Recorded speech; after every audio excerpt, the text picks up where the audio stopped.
السلام علیکم ورحمۃ اللہ وبرکاتہ۔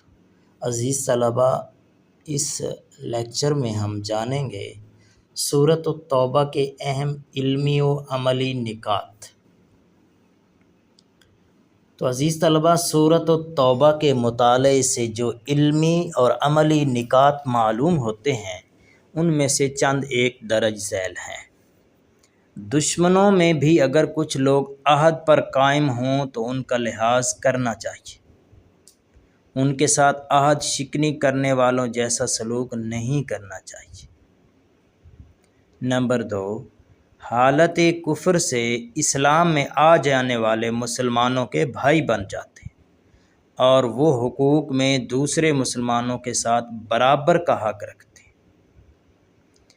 نمبر 3، سچے اہل ایمان اللہ تعالیٰ کا ہی خوف رکھتے ہیں۔ وہ اہل باطل اور مخلوق سے خوف زدہ نہیں ہوتے۔ جو اللہ تعالیٰ سے ڈرتا ہے اللہ تعالیٰ اسے مخلوق سے بے خوف کر دیتا ہے۔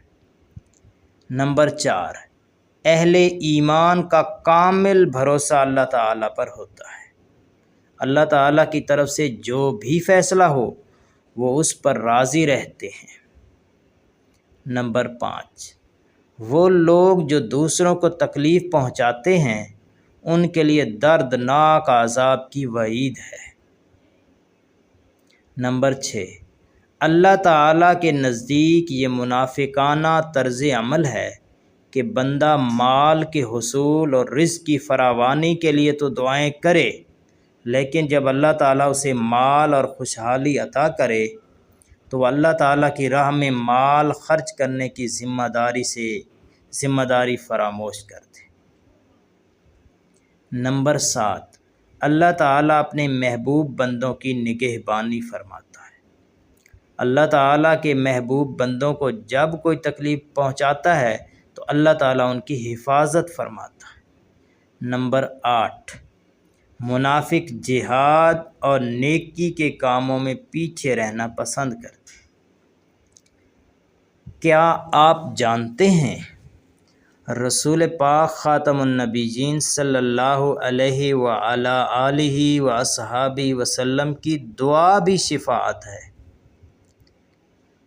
سورۃ التوبہ کی آیت 103 میں ارشاد ربانی ہے، وَصَلِّ عَلَيْهِمْ إِنَّ صَلَاتَكَ سَكَنٌ لَهُمْ وَاللَّهُ سَمِيعٌ عَلِيمٌ۔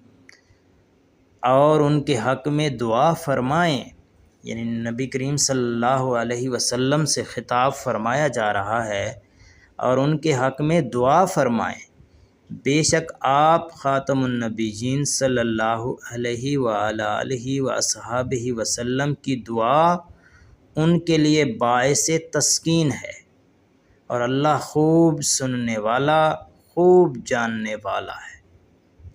یہ تھے سورۃ التوبہ کے علمی و عملی نکات۔ انشاءاللہ اگلے لیکچر کے ساتھ حاضر ہوں گے، تب تک کے لیے اللہ حافظ۔